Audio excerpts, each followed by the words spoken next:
evening.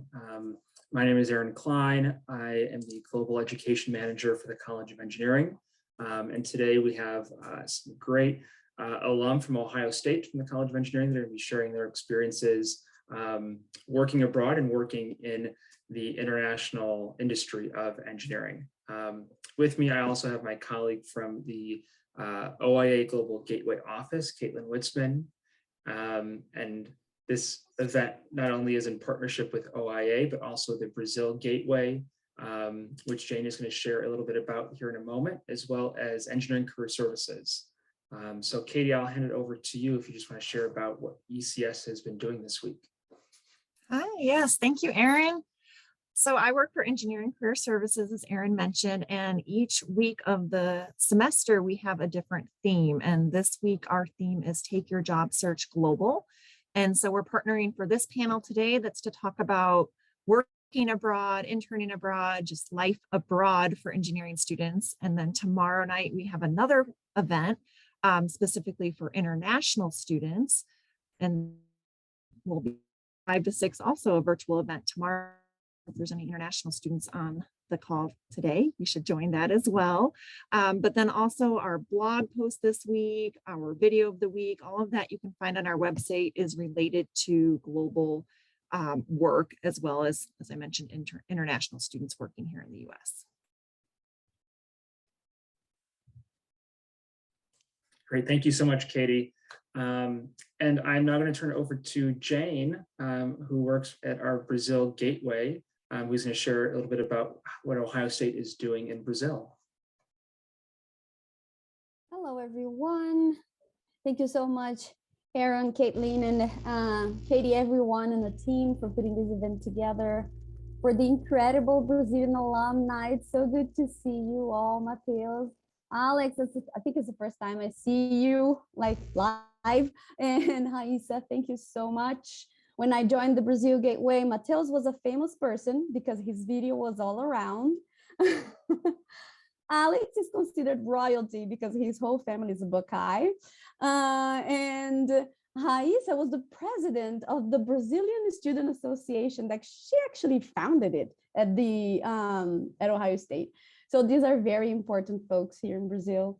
And I'm here, the director of the Brazil Gateway, located in São Paulo. I was a student, that's why I know all these people. I was a student in 2014, a long time ago.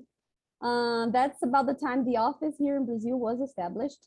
So Ohio State has 3 gateway offices, one in China, established in 2010, one in India in 2012, and then Brazil in 2014. I joined the office in 2016 when I finished my OPT. For those of you who are international students, you know what that what those letters mean. When I finished that in the US. But yeah, at the Brazil Gateway, we focus on 4 key areas. And I'll give you a very quick overview of these 4 areas, which are student, alumni, research, and partnerships. So in the student area, we help Ohio State students come to Brazil for education abroad programs or for internships. Actually, we've been working with virtual internships since COVID-19.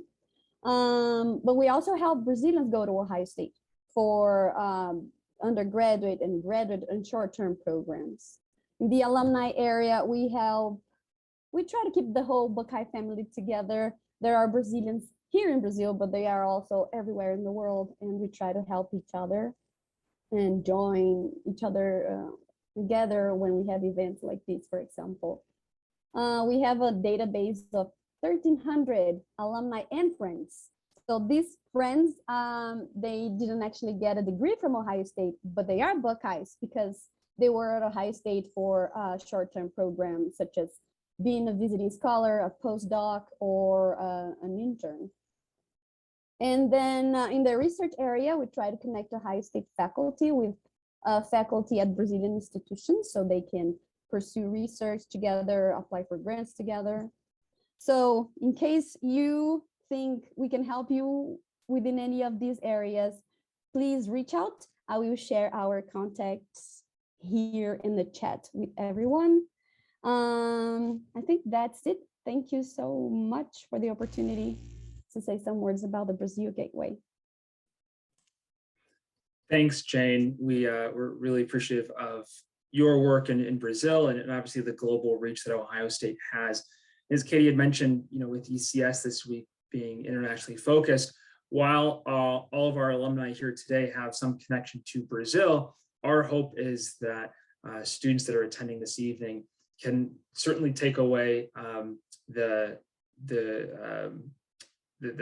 plethora of opportunities that Brazil offers, but also understanding really the global reach of engineering and the international career fields that are out there. So without further ado, I want to introduce our alumni that we have here. Each will speak a little bit about their career for about 10-15 minutes, and then we're going to open it up to some Q&A at the end.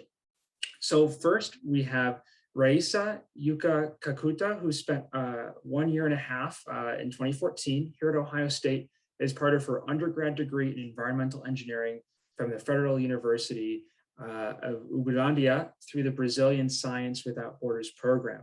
She founded and presided the Brazilian Student Association here at The Ohio State University, and she is currently the Junior Web Director at Hivelocity in Japan with digital marketing and e-commerce. And we're very grateful that she's joining us here in the early hours from Japan. But before her time at Hivelocity, she also worked at well-known companies such as Bayer and Ajinomoto, and she is passionate about topics such as agility, development, and efficient and effective processes. 2 years ago, she decided to move to Japan to start a new career and to challenge herself. And in her student life, she was part of many student organizations here at Ohio State, connecting and impacting more than 1,000 students around the world. Raisa is interested in traveling, learning new languages and cultures. And for her, every challenge is a learning opportunity and that offers personal growth. And that's what keeps her constantly motivated. So thank you, Raisa, for being here and joining us from Japan. Next, we have Alex Perez, who is joining us from just up the road in Westerville, who is a solutions design manager at DHL Supply Chain. And Alex was born in Sao Paulo, Brazil. And in 2013, he moved to Columbus, Ohio to start his undergraduate studies here at Ohio State. Alex graduated from OSU in 2017 with a bachelor's degree in industrial and systems engineering. Currently, Alex works at DHL, and he joined there in 2016 as an intern. After graduating from Ohio State, he joined their Operations Excellence team, which is DHL's internal consulting group. During his time in Operations Excellence, Alex was involved in a wide variety of initiatives, such as supporting warehousing startups, leading continuous improvement projects, driving best practices across operations, and supporting DHL's advanced digitalization and data analytics programs. In 2020, Alex transitioned to the facility design team within the Solutions Design Group at DHL. Within Solutions Design, Alex works on designing custom-made warehouses for DHL's customers that span a variety of business verticals such as e-commerce, retail, consumer goods, and technology. So thank you, Alex, for joining us here this evening. And then finally, Matheus Scuta is a current MBA candidate at Cornell S.C. Johnson School of Business, and he'll be graduating in 2023. He is also a Roy H. Park Fellowship recipient. Prior to pursuing his MBA, Matheus was a product manager in the IIoT and Operations Analytics team at Ford Motor Company. Now, while at Ford, Matheus successfully led global teams in the implementation of several analytics products across Ford's operational facilities, including final assembly as well as stamping. And he also pioneered the first real-time analytics solution across Ford's assembly plants. Matheus has comprehensive knowledge in data and analytics, change management, and systems integration. Matheus obtained his degree in industrial and systems engineering from The Ohio State University in 2017. So without further ado, I believe, Matheus, you are up first on our career panel. So I'm going to hand it over to you, and you can share with us your journey into your career. Absolutely. Well, thank you. And thank you, everybody, for joining. Oh, one slide back, if that's okay. Yeah, yeah. In the meantime, while we get the right slide, I'd like to say a quick word about, the Brazil Gateway. And, both Alex and I, we joined in 2013. All right, about me. So that's me, that's my picture. And, Aaron did a great job reading. And thank you for that comprehensive bio. But yeah, so I'm currently an MBA candidate, but prior to that, I was a product manager at Ford. And, the big words Aaron said basically sums up to, we just help production and make our vehicles, right? Ford makes, F-150, all the cars you see around. And surprisingly enough, there's a lot of analytics that goes behind it, right? Not only getting the parts where they need to go, but predicting what customers actually want, right?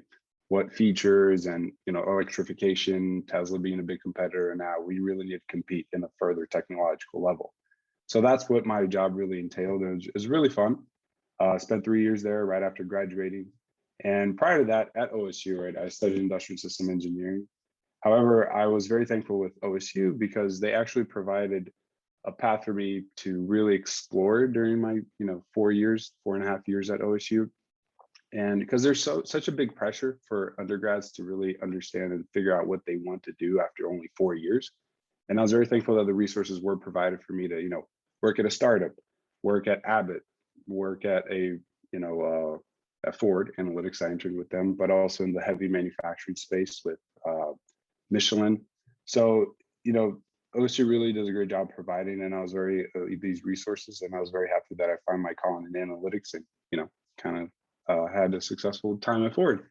But anyways, I wouldn't be doing justice if I didn't quote Pele a little bit. You can see like the very tiny little words, but it's success is no accident. It is hard work, perseverance, learning, studying, sacrifice, and most of all, love for what you're doing and learning to do. And I think that quote really resonates with me throughout my career and every step of the way of everything I do. If we go to the next slide, the little fun fact about me is that I have lived like almost everywhere in the left half side of the world, but I'm still like getting to the right hand side, and working abroad and studying abroad, and it's definitely something that I recommend everybody to do at least once in their life, even if it's like a 1 month assignment. It just really provides you and gives you perspectives that you would not get in your neighborhood or just in conversations. Living it and being present, it's an experience you can't really compare to. And actually at Ford, unfortunately, COVID hit, for many reasons, but one that was particularly bad was I actually was going to be able to spend a few months in India working in our office there, but that got canceled. So, maybe my next job after my MBA, I'll be able to, go a little bit to the right of the world. Okay, now I get to some fun pictures. So if you go to the next slide, please.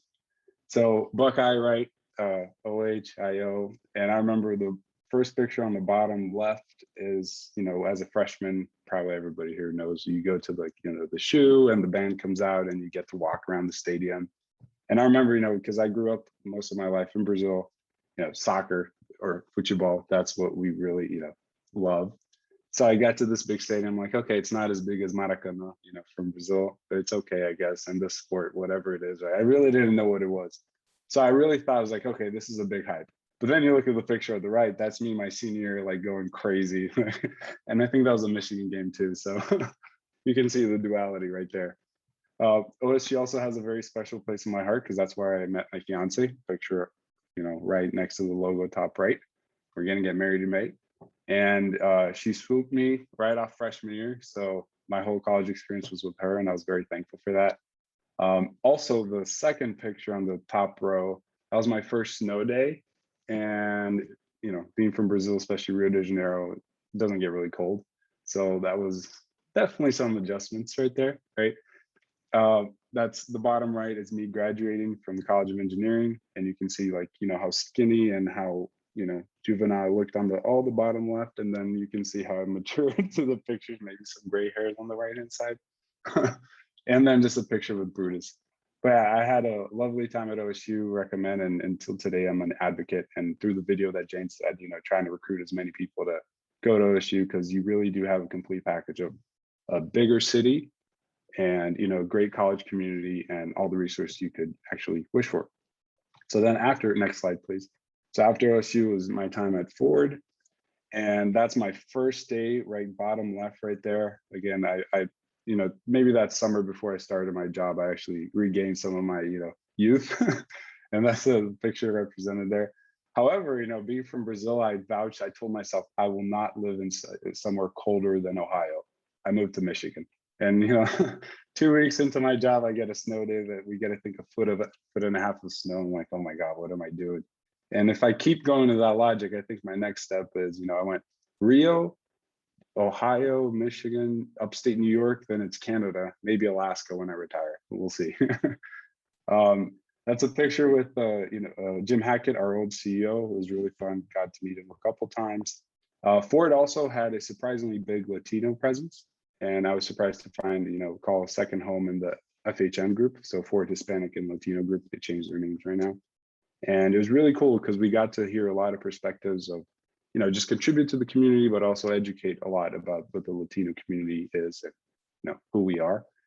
Some fun facts, that top right, that's like a test track. And we were able to, you know, a few of us were selected to actually test drive some vehicles there, and we can go pretty fast. So it was really cool. I actually drove some really nice cars, but the two cool cars that you see on the bottom, one, I didn't drive the bottom one, which is the Ford GT. I think there's only like 500 of them in the world and they go like really fast, but I was able to sit on it and it was awesome. And I think one of the coolest projects I actually worked for was one of the products that we actually helped the production of the electric F-150, which launched in September. And that's the truck that you see there. So it's a cool, like full circle of one of the most meaningful projects I actually did was one of my last ones. So, and next slide, please. And finally, where I am today, right? So I definitely didn't think I was gonna, get more education. I always kind of wanted it, but you get a little bit lazy, because you're working, you have a good job and you're enjoying what you're doing. So it's like, why would I put a pause on this? But luckily did well on the GMAT and got a great offer, a fellowship from Cornell, and decided to pause that and further my education. And you can see some cool pictures. Of course, being Brazilian, soccer is a big part. So the first thing I did was join Cornell's, FC team, like our graduate program, soccer team. It's really fun. Got to meet a lot of people, different backgrounds. I think within the team that day, we counted, and I think we all speak within collectively 16 different languages in our team. So we could literally be placed parachute us anywhere in the world and we could probably speak the language, so that was pretty cool. And then you can see some cool pictures. Cornell has a really big contrast of the old, Ivy League kind of buildings, but also very modern ones. And one of my favorite parts is just, it's upstate New York. So the foliage is even prettier than what I witnessed in Ohio and Michigan. And especially now, during fall, it's just beautiful. And you have a lot of gorgeous waterfalls, and it's a good contrast. You study, but then you have, some really nature-esque places to relax, and then, kind of a recharge for the real world after the 2 years. But yeah, it brings me back here, and I'm excited to be here and able to answer some questions, and I'll pass it on to the next panelist. Thanks so much, Matheus, and apologies for the slides. I think it's a bit of a delay. So, but we will be doing Q&A at the end. So please, students, if you have questions, please use that Q&A function in Zoom. Feel free to queue up any questions that you have, and Caitlin and I will be answering those at the end. But I want to hand it over to Alex, who is next up. All right, no, thank you. And thanks for the invite, guys. I'm very happy to be here. Before I get started, Matheus, I want to say you're absolutely right about upstate New York and the fall colors. I was up there a couple years ago and it's amazing. So definitely jealous. I got to make my way up there again sometime soon. But anyway, a little bit about me. So my name's Alex. As Aaron kind of alluded to in the beginning, born in Brazil in a small town called Pires in Sao Paulo. And then in 2013, I made my way up to Columbus to start my undergraduate career at Ohio State. So I was at OSU from 2013 to 2017. If you can make me out in that picture, I'm the second one from the right, and right next to me is my younger brother, Ivan. He's also born and raised in Piracicaba with me, and we both graduated from OSU. And then in the right there is my family and my graduation in 2017. I think Johnny said it right, but my whole family's been at Ohio State one time or another. So it's great to be in Columbus. So then, in 2016, through my undergraduate studies, I got the opportunity to join DHL Supply Chain as part of my internship. And that's where I started my full-time career. So I've been at DHL since I graduated in 2017. I've been in a variety of roles at DHL, but most recently I'm in solution design. And because this is somewhat sponsored and hosted also by our ECS, I'd like to maybe spend a little more time going into detail about what I do at solution design, specifically at DHL Supply Chain. I know as a student, I really enjoyed hearing about different career opportunities and just different paths that you can take as an engineer from Ohio State. So maybe the next slide, I'll spend a little more time about the details about what it is that DHL does, and some potential opportunities for those on the phone that are looking into maybe logistics as a potential career field. So Aaron, if you could go to the next slide for me. Thank you. So for those of us that aren't familiar with DHL, maybe you've seen the yellow and red trucks going around. But DHL does everything logistics, specifically DHL Supply Chain, where I work. We, in a nutshell, provide logistics services to different customers, and that can come in a variety of forms. So within kind of the strategic bucket that you see there on the top left, we're taking a customer's logistics network, and we're trying to plan long term. So where do they currently have their warehousing? What does their transportation network look like? And we're helping our customers to try to optimize their logistics network. On the tactical side, where I spend the majority of my time, is to, once we figure out the long-term plan, is how do we put that into practice? So we're taking a look at things like facility design. What is the most optimal way to design a warehouse for our customers to make it as efficient as possible? If you've ever thought about how packages get to your door next day or a 2-day delivery, right? Amazon does a great job at it, but there are thousands and thousands of customers that try to replicate exactly that, and DHL helps them get there.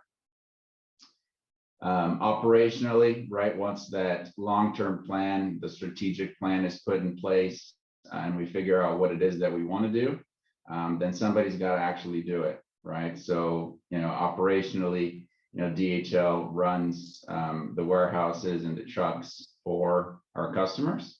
And so, within our solution design team, we try to make their life as easy as possible and try to make it as efficient as it can possibly be. And then finally, on value-added services, it's kind of a mixed bag of services that DHL provides, but it's anything from packaging to, if you ever go to a grocery store and you see at the end of the aisle the special packaging that is kind of promotional material, DHL would build some of those for our customers as well. Environmental solutions, so anything to reduce carbon footprint of our customers. Technical services would be things such as, fixing laptops when you return a damaged laptop, to processing returned cell phones. So it's really a mixed bag of all of the things that can happen within a warehouse. DHL is an offering for it.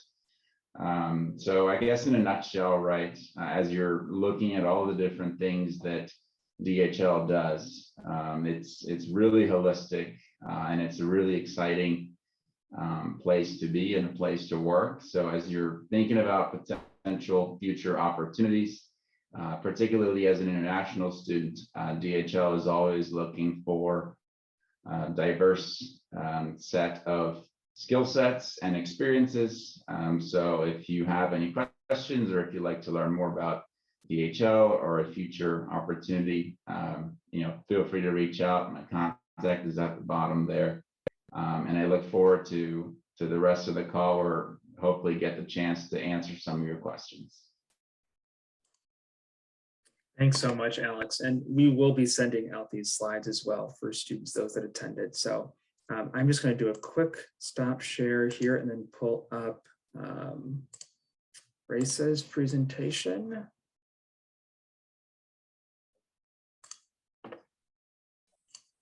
And I will pass it over to Raisa. Okay, thank you so much. Hello, everyone. I'm sorry because my English is not that good. I just speak Japanese here, so I'm sorry. So first, I'm Brazilian Japanese. So my name is Raisa Yuka, but in Japan, I don't use Raisa. I don't have Raisa, so just Yuka. So that's why I sometimes get confused about my name, sorry. So and now I'm Web Junior Director. Basically, I work in IT company in Japan. So yeah, I'm living in Tokyo now. So I wrote here minasan yoroshiku onegai shimasu. It's nice to meet you guys. So yeah, so you can. Oh, next slide. Okay. So basically, I was born in Japan, and then I moved to Brazil when I was 6 years old. So my family everyone is Japanese. So yeah, that's why I was born. And then I moved to Brazil because my family has business in Brazil. We work with agriculture. So that's why my family decided to move it to Brazil. And then I spent my whole years there.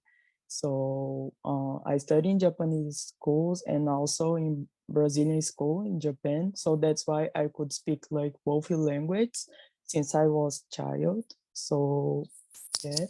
And then I moved to Brazil when I was 6. Could you yeah, when I was 6 to 7 years old. Then I studied in Brazilian University, and so I major in environmental engineering. And as Jamie said, I participated in the Science Without Borders. That's why I studied at Ohio State University. But during my engineering major, I also participated in student organization as junior enterprises, and also I founded the Engineers Without Borders in my university. And yeah, during my major, I think I participated in many organizations. It was really good, because I could meet many students around the world. So I work in the Junior Enterprises Global. So I was responsible for doing exchange programs between junior enterprises in the world, especially sending Brazilian students to the Europe. So it was the best experience. So that's why I could know the international market around the world, and also meet people from Spain, Portugal. So it was really a good experience. But additional that, I went to China. So could you change the slide? Oh yes. Yes. Oh yeah. Oh, there's another one. Oh, before.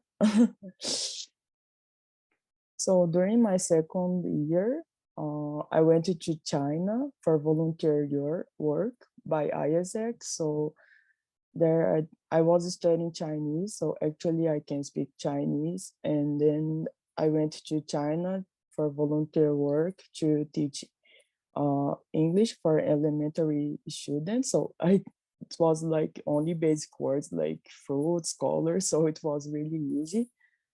So yeah, it was my first time that I really met like people from around, like how I say, international people, like people from Indonesia, Poland, Mexico, and there I could like learn, how do I say, learn how foreigner people work, how the international teams work together. So it was really, really good experience. So, and then, yes, so 2014, I went to Ohio State. So I founded Brasa. So I wanted to talk about why I decided like to found the organization. First, when we got at Ohio State, we met like a lot of Brazilians around the campus, but we just like the only organizations that we could find there was related like to Portuguese language. So there were like many Brazilians around the campus, so we just decided like, oh, we should connect everyone. And also we have Brazil Gateway. So why we cannot connect everyone and do events and promote our Brazil, because already there were like Chinese clubs organization, Japanese organization, but we didn't have like Brazilian student organization. So that's why we decided to found Brasa at the Ohio State. So I'm really grateful for the exchange program in the Ohio State, because I didn't know how was the American university, the American college. So it was really nice to know like the football cultures and also the events. So it was really amazing. I love so much. One day I want to go back to US at least to visit. So yeah, so then I moved back to Brazil. I finished my undergrad and I work at Bayer. I worked as in the production research team. So basically I was doing research for water engineering research. So in crop science, related to crop science. So during that time I was in the research team. So everyone was like, they were science. So after I worked at Bayer, so I just decided like to give up engineering career, like environmental engineer career. So that it's one of the reasons that I moved to Japan, because I wanted to try new things. So yes, and the next slide, please. So then I moved to Japan in 2 years ago, and I tried to learn more Japanese, because even I could speak, I couldn't like write and read well, because I studied in Brazilian school. So it was really hard to me. And also to enter in the Japanese market, it's really hard when you don't speak Japanese, because they don't care if you speak Portuguese, Spanish, or another Chinese. So that's why I started learning Japanese. And at the same time, I worked in the charm company. It's like online pet store. And then I moved to Ajinomoto. So I worked there as a production assistant. And now I'm junior web director at Hivelocity in Tokyo. So basically it's that. And yeah, and so, oh, could you, okay. So yeah, as guys mentioned before in my bio, I really like to travel, know new cultures, and also I also like to learn language, especially Asian language. So that's why I study Japanese and Chinese at most. So yes, thank you so much. So here, thank you, arigatou gozaimashita. So here's my Instagram if you guys wanted to message me, also my LinkedIn, and also I put here my phone number so you guys can text me anytime if you want to know more about career in Japan. Actually, my company, we also are hiring like foreigners because we are trying to reach more foreigner engineers.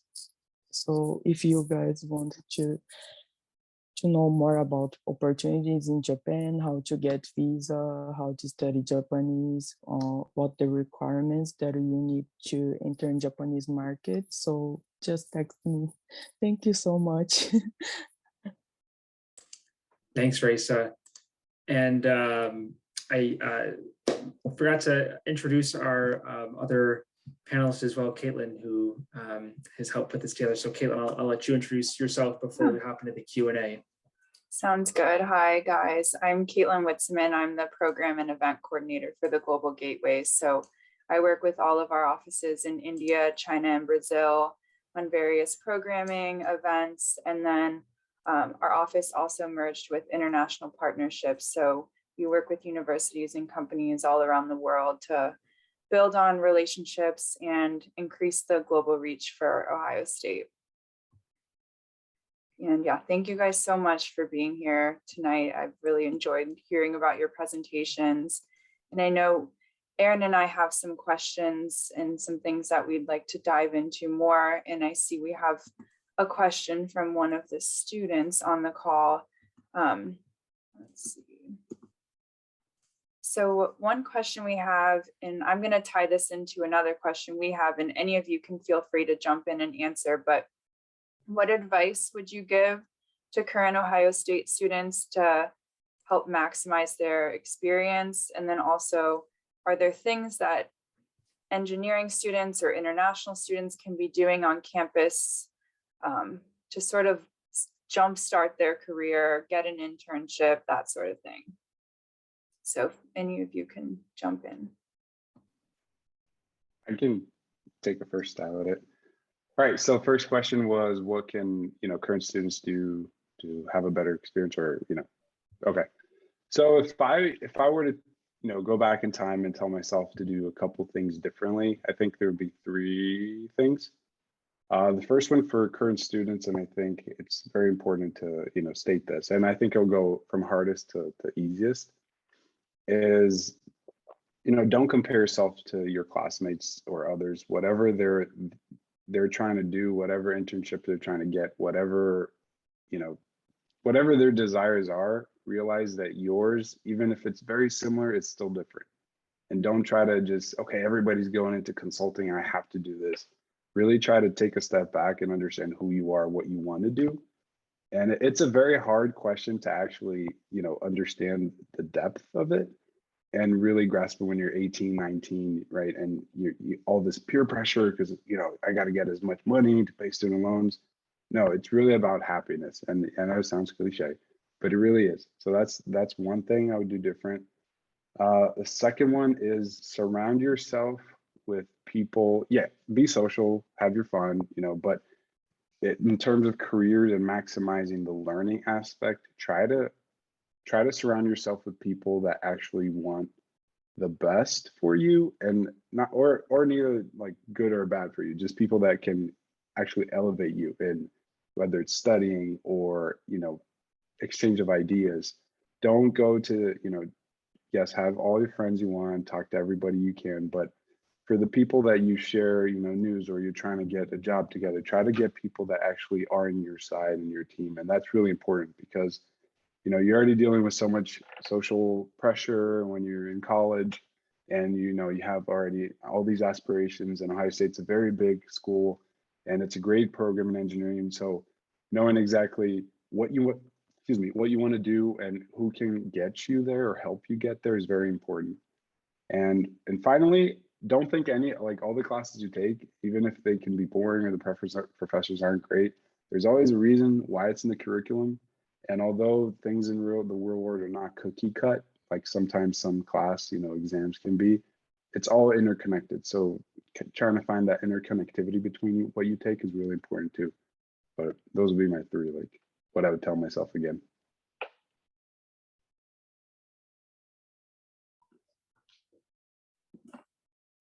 Go ahead, Alex, if you had something to say.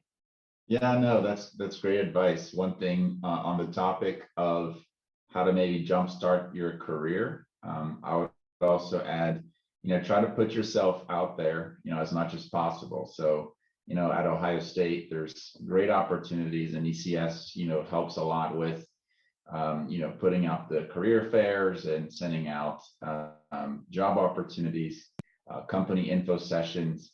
Events like this where you're learning from kind of alumni about their journey and what they did to get a career. Just try to learn as much as you can and try to put yourself out there. I think, it's a little difficult to maybe step out of your comfort zone and go to some of these events and shake hands and network. But I think it's really important to, be out there and actively looking for opportunities to maybe find that first internship or that first job.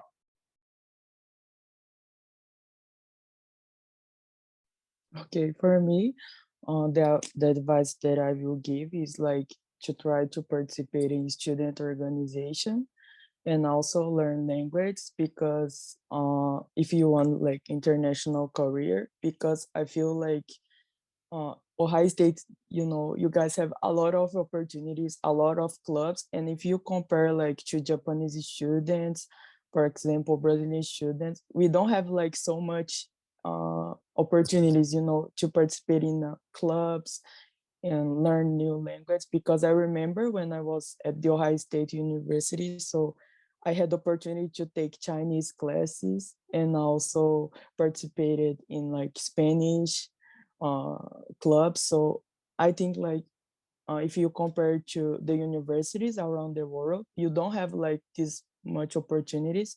And especially in Japan, it's really important, like they know you have like the social ability.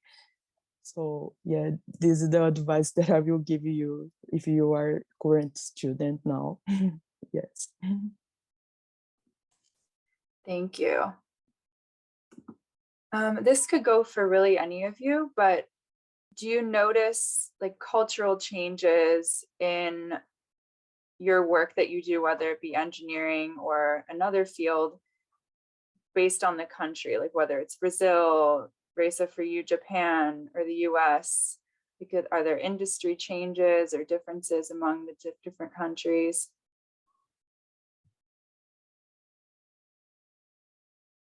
Oh my God, I can start.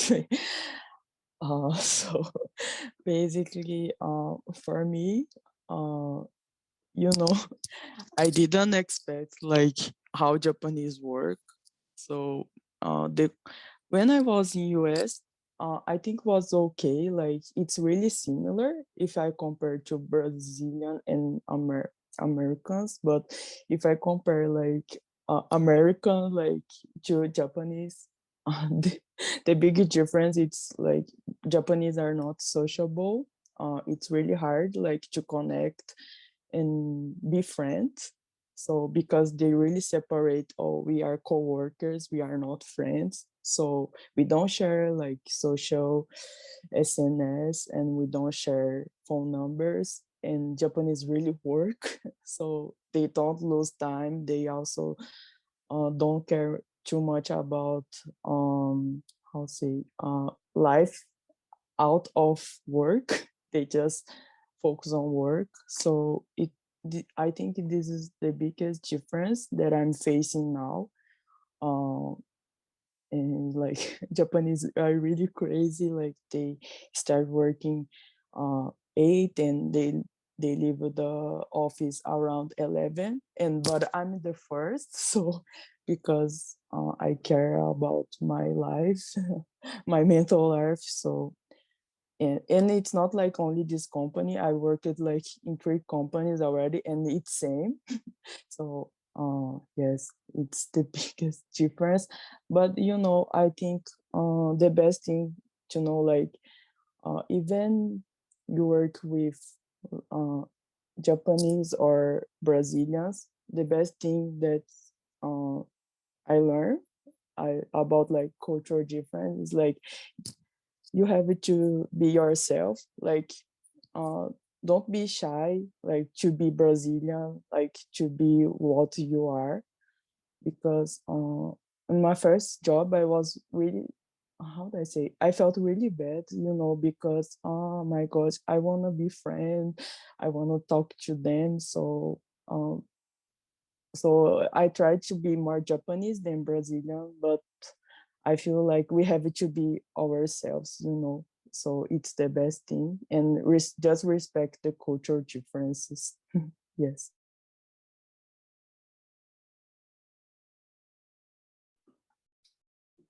Do you notice any trends, new trends that, whether it be technology in the field of engineering or logistics, like is there anything new and exciting that you think will become the future of this field? Yes. Like 2 years ago, Japanese. I'm talking about Japan because I work here. Sorry, but 3 years ago, 2 years ago, so Japanese, they didn't hire international people, like they just hired Japanese, but now Japanese companies are just looking for foreigners because of the way that we work. So especially engineers, because for Japanese it's really hard to program because of the language, because the structure are really different. So the way that we think, like, if it's totally different. So I think this is the difference. Like, if you go to the technology companies, 50% are foreigners and 50% are Japanese. And now, if you go to the market, they are really higher, like foreigners. They are not looking for Japanese people.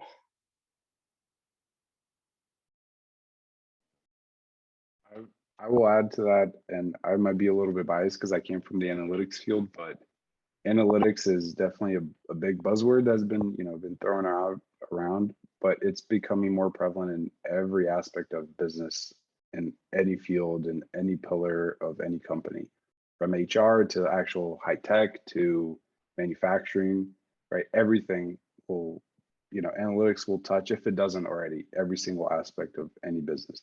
So I encourage every current student at OSU to take advantage of, OSU invested a lot in the analytics department.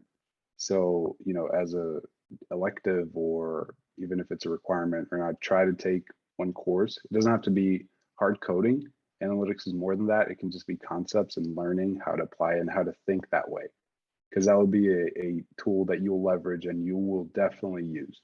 And if you don't do it now, at some point, one of your supervisors, bosses will be like, hey, can you help me with this? Or can you try to lead this? And it will be analytics based. And I guarantee you that.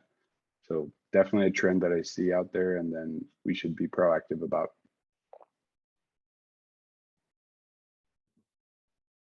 Awesome. If people have any further specific questions of analytics, feel free to message me privately. I can, talk all day about it, but just. Thank you. And Alex and Matheus, this is kind of for either of you, but what specific project you're working on with logistics? And then I know, Matheus, you're getting your MBA. So is there anything once you finish your degree that you're interested in working on that may be different from what you've done in the past? So I'll go first. Current project that I'm working on is to design a warehouse for cell phones. So it's a large cell phone company, and it's mostly focused on return. So if you ever returned a cell phone, you'd go to the retail shop, or you print the label on your house, and then you send your old phone in And basically it's a warehouse that's meant to process all of these gently used phones from customers to then sell them in the secondary market. So it's a really interesting project because it's a fully automated warehouse. So it's got a lot of robotics and automation components. You can think of it as, I'm sure Matheus at Ford, you've seen all of the car manufacturing is the stereotype, but it kind of looks like that, but in a warehousing environment with a lot of processing lines for all of the different things that the phones need to go through. So really interesting project that I'm working on now. And, to piggyback off of what Matheus was talking about with data analytics, right? I think it's really critical to hone your skills in that field, and something that I use, in this particular project I'm talking about. It's a daily thing that we're analyzing really big sets of data from this customer and trying to really optimize their logistics operation. So certainly very important. So for me, post MBA, I really enjoyed the work I did with Ford, and the global impact we had and all the factories, suppliers. So I kind of really want to do that, but for more companies, not just within one. So I will hopefully be in strategy analytics, maybe in a consulting firm, or maybe in a firm that actually provides these services. Could be third parties. So that's kind of where I'm heading. And Cornell has a great engineering school as well. So I'll be able to do almost like a half and half kind of program. So all my electives will hopefully be analytics and technology related as well. I know we're approaching the hour mark, so I wanted to give you all an opportunity to say any closing remarks, last minute advice to the students, anything else you'd like to say before we wrap up tonight.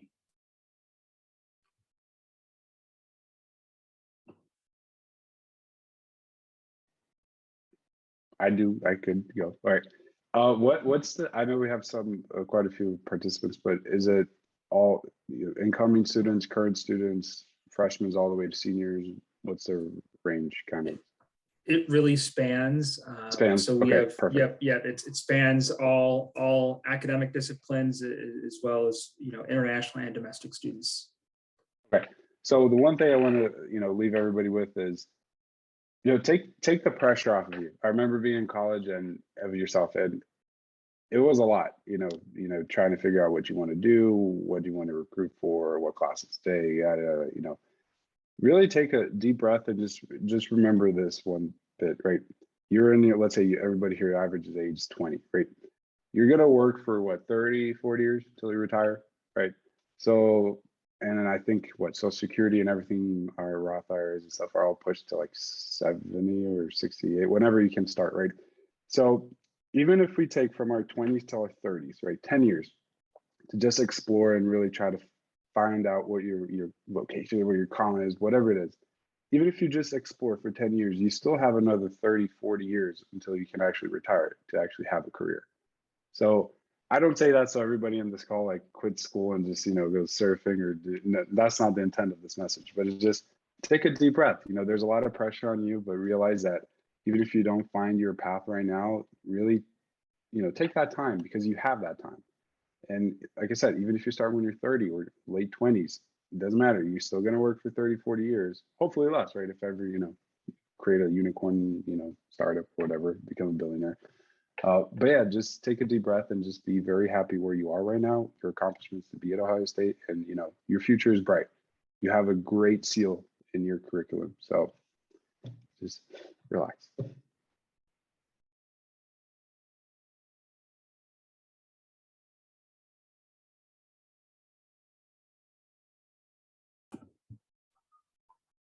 Okay, well, if there's nothing else, I really wanted to thank the three of you for being here tonight and sharing your career paths, your experiences. I know it's so helpful from the student's perspective to hear about these opportunities that they may not know exist. So on behalf of Aaron and I, we really appreciate you being here and being part of this. this presentation will be shared with anyone who's registered as well who couldn't make it tonight. So thank you all so much. We greatly appreciate it.